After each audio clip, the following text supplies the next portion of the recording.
Hello students, आज हम Vajda में आपेक्षिक अवमन तथा विलेय के मूल निर्माण में संबंध स्थापित करने का अध्ययन करेंगे। तो इससे पहले वाले वीडियो में आपने वाजदा में आपेक्षिक अवनमन के बारे में पढ़ा था। आज हम वाजदा में आपेक्षिक अवनमन तथा विलेय के मूल निर्माण में संबंध स्थापित करेंगे, जो कि परीक्षा की दृष्टि से भी बहुत इंपॉर्टेंट है और इससे काफ़ी न्यूमेरिकल भी पूछे जाते हैं। तो आइए इसका अध्ययन करते हैं। तो सर्वप्रथम वाष्प दाब में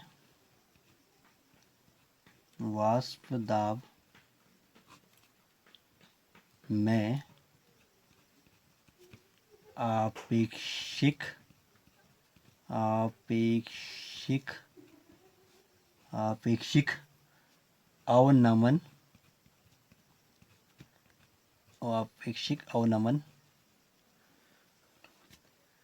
राउल्ट के नियम के नियमानुसार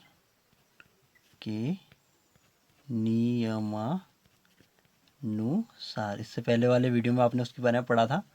तो उसका सूत्र क्या था? उसका सूत्र था P0A minus PA upon P0A। तो क्या था? फ्रैक्शन P था। ठीक हो गया। जहाँ आपको पता है P0A जो शुद्ध घटक का वाष्पदाब है, PA आपका विलयन का वाष्पदाब हो गया और फ्रैक्शन भी विलेय के मोल प्रवाह हो गया। ये हो गया वाष्पदाब में आपेक्षिक अवनमन विलेय के मोल प्रवाह के बराबर होता है। तो ये आपने वाष्पदाब में आपेक्षिक अवनमन।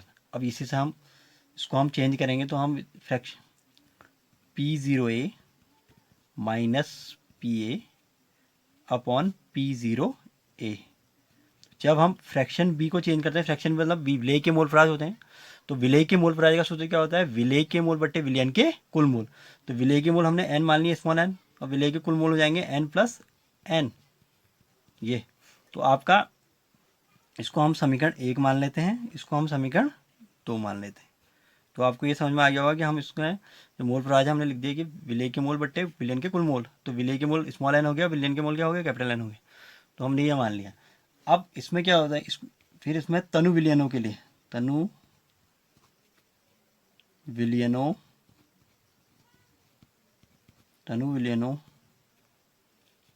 के लिए विलेय के मोल की संख्या जो होती है स्मॉल n होती है, स्मॉल n विलायक के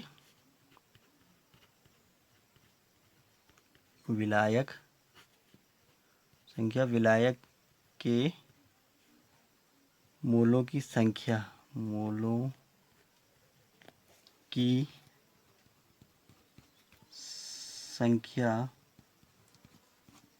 कैपिटल N हो गया। ठीक है, की तुलना में क्या होती है? नगण्य होती है। की तुलना में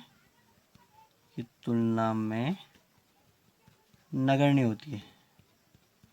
नगण्य मतलब नेग्लिजिबल मान लेते हैं इसको। ठीक है, नगण्य होती है। अतः हमारे पास क्या आ जाएगा? n प्लस n बराबर क्या आ जाएगा? कैपिटल N, क्योंकि n जो है विलेय के मोल है, मोलों की संख्या, और कैपिटल N विलायक के हैं। तो तनु विलयनों के लिए क्या होता है कि विलेय के मोल की संख्या जो होती है विलायक के मोलों की संख्या में नगण्य मान ली जाती है। तो कैपिटल N हो गया। तो अब क्या होगा? समीकरण 3 जो हो जाएगी, समीकरण 2 जो है वो परिवर्तित हो जाएगी। तो समीकरण 2 को परिवर्तित करने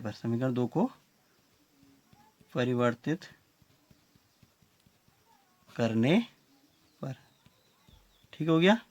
तो जब हम इसको जब हम n अपॉन n रखेंगे तो क्या हो जाएगा? n प्लस n की जगह n रख देंगे कैपिटल N। तो हमारे पास सूत्र क्या हो जाएगा? P0A minus PA upon P0A बराबर क्या हो जाएगा? क्या बन जाएगा? n upon n। आगे बात समझ में? तो ये है। ठीक है, अब हम क्या करेंगे? आपको पता है n जो है विलेय के मोल है और कैपिटल N क्या है? विलायक के मोल है। तो इसको समीकरण हम 3 कर लेते हैं। आपको पता है विलेय के मोल का सूत्र, आपको पता ही है, दिया गया मोल निर्माण होता है। तो विलेय के मोल।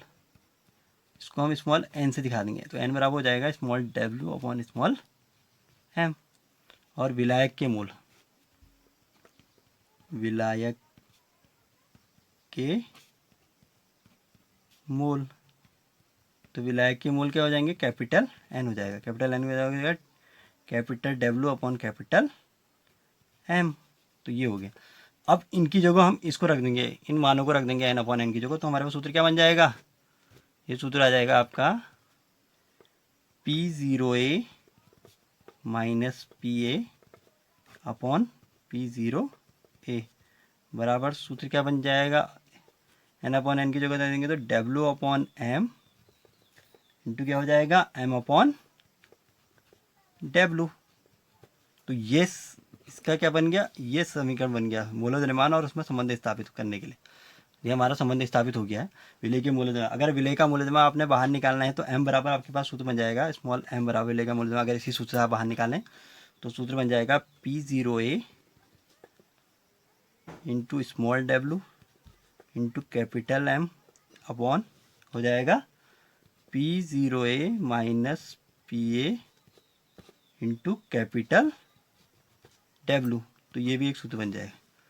तो यहाँ से हमने विलय के मूल्य द्रव्यमान और वास्तव में अपेक्षा अनुमान में क्या कर दिया, संबंध स्थापित कर दिया। तो उम्मीद है कि आपको ये समझ में आया होगा। इसको आप समझेंगे और इसी से संबंधित आगे का एक का न्यूमेरिकल हल करेंगे।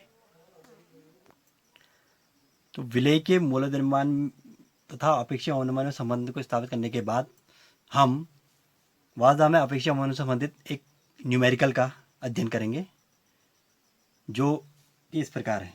तो प्रश्न है 298 केल्विन पर शुद्ध जल का वाष्प दाब 23.8 mmHg है। 850 ग्राम जल में 50 ग्राम यूरिया, तो यूरिया का सूत्र दिया है NH2CONH2 घोला जाता है। तो इस विलयन के लिए वाष्प दाब और इसके आपेक्षिक अवनमन का परिकलन कीजिए। एक तो आपको PA निकालना है और आपको आपेक्षिक अवनमन का परिकलन करना है। तो आपेक्षिक अवनमन का को आपने निकालना है। तो सर्वप्रथम हम इसमें जो हमें दिया है हम वो लिखेंगे। तो दिया है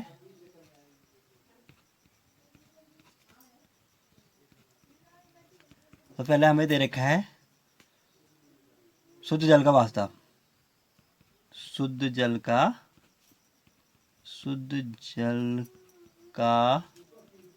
वाष्प दाब। तो शुद्ध जल का वाष्प दाब हम दिखाते हैं P0A से। तो P0A बराबर हमें दे रखा है 23.8 mmHg। ठीक हो गया। उसके बाद हमें दे रखा है जल का द्रव्यमान दिया है, तो हम लिखेंगे जल का द्रव्यमान। तो जल का द्रव्यमान आपका हो गया कैपिटल डब्ल्यू, जल का द्रव्यमान हो गया आपका कैपिटल डब्ल्यू। तो वो दे रखा है हमें 850 ग्राम। ठीक हो गया। जल का मोलर द्रव्यमान। अब हम इसके बाद लिखेंगे जल का सूत्र होता है H2O। जल का मोलर द्रव्यमान। ठीक हो गया। मोलर द्रव्यमान आपका हो गया कैपिटल M से। तो हम निकालेंगे, मोलर द्रव्यमान निकालना आता होगा। हाइड्रोजन का एक होता है 2 है, तो 2 + 16, ऑक्सीजन का हो गया 16, तो ये 18 ग्राम। ठीक हो गया। उसके बाद हमें दे रखा है यूरिया का द्रव्यमान। ये हो गया स्मॉल डब्ल्यू। तो स्मॉल डब्ल्यू आपको दे रखा है, कितना दे रखा है यूरिया, 50 ग्राम यूरिया दिया है, तो 50 ग्राम। ठीक हो गया। अब आपको यूरिया का सूत्र आपको पता होना चाहिए, वैसे भी इसमें सवाल में भी दे रखा है और सूत्र आपको पता ही है NH2CO का मोलर द्रव्यमान। हाँ, मोलर द्रव्यमान, ये स्मॉल m हो गया, n का हो गया 14 plus 2 plus 12 plus oxygen 16 plus फिर n 14 प्लस आपका 2।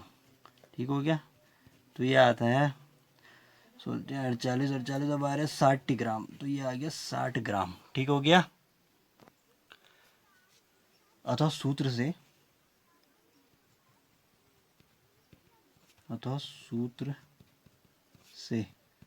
तो सूत्र हमने इससे पहले वाले डेरिवेट किया था, डेरिवेट किया था P0A minus PA upon P0A बराबर हमने सूत्र लिया था W upon M into M upon W। तो इसमें हम मान रख देंगे। तो P0A आपका दे रखा है 23.8 माइनस PA हमने निकालना है अपॉन P0A आपका 23.8 फिर से रख देंगे। स्मॉल W आपका 50, स्मॉल m आपका 60 गुणा स्मॉल कैपिटल M आपका 18 बट्टे आपका कैपिटल W 850। ठीक हो गया। तो को सॉल्व कर लेंगे। तो इसको सॉल्व करेंगे तो से ये कैंसिल हो जाएगा, तो 6 3 18 और 5 से इसको काट देंगे तो ये आ जाएगा 5 चिकम 5 और 5 सत्ते 35 तो 170। तो ये आ गया 23.8 23.8 माइनस PA अपॉन 23.8। इसको जब हमने कैलकुलेट किया तो यह 3 अपॉन 170। उसके बाद 23.8 माइनस PA बराबर हो जाएगा 23.8 इंटू 3 अपॉन 170। तो इसको कैलकुलेट कर लेंगे। जैसे कैलकुलेट करेंगे तो ये हो जाएगा आपका 23.8 माइनस PA हो जाएगा। कैलकुलेट करेंगे तो 8 तिया 24, 3 तिया 9 2 11, 3 दूनी 6 और 1 7। तो ये आएगा 71.4 अपॉन 170। तो इसको सॉल्व करेंगे तो ये आ जाएगा आपका 23.8 माइनस PA। इसको जब कैलकुलेट करेंगे तो ये 0.42 आता है, 42। अब यहाँ से PA माइनस PA ऐसी रहेगा और ये इधर चले जाएगा तो ये हो जाएगा 0.42 माइनस इधर 23.8, ये इधर चले गया तो माइनस का हो जाएगा। ठीक हो गया। उसके बाद माइनस PA बराबर हमारे पास आ जाएगा माइनस 23.38। तो माइनस से माइनस कट जाएगा तो PA बराबर आ गया आपका 23.38 mmHg। तो विलियन का वाष्पदाब निकल गया आपका PA बराबर विलियन का वाष्प दाब, विलियन का वाष्प दाब PA बराबर आपका आ गया 23.38 mmHg। ठीक हो गया। तो ये हमारा विलियन का वाष्प दाब निकल गया। तो पहला हमने सॉल्व कर दिया। अब दूसरा है इसके बाद आपका वाष्प दाब में आपेक्षिक अवनमन। तो वाष्प दाब में आपेक्षिक अवनमन, वाष्प दाब में आपेक्षिक अवनमन में आपेक्षिक अवनमन बराबर हमारा सूत्र क्या था P0A minus PA upon P0A। तो हमारे ये मान निकल चुके हैं। तो P0A हमें दिया था वो है आपका 23.8 माइनस PA हमने निकाला 23.38 अपॉन 23.8। ठीक हो गया। उसके बाद हम इसको सॉल्व करेंगे तो ये आया आपका इन दोनों घटा के 0.42 अपॉन 23.8 ठीक हो गया। 0.42 अपॉन 23.8। जब इसको सॉल्व किए, इसको जब काटेंगे तो ये आएगा आपका 0.0176। ठीक हो गया। तो वाष्प दाब में आपेक्षिक अवनमन बराबर हमारे पास आया वाष्प दाब में आपेक्षिक अवनमन बराबर 0.0176। तो हमने आज ये वाष्प दाब में आपेक्षिक अवनमन तथा विलय के मूलदान में संबंध स्थापित और वाष्प दाब में आपेक्षिक अवनमन से संबंधित आंगिक प्रश्नों को हल किया। तो आशा है कि आपको ये समझ में आया होगा। इसका आप अध्ययन करेंगे। Thank you.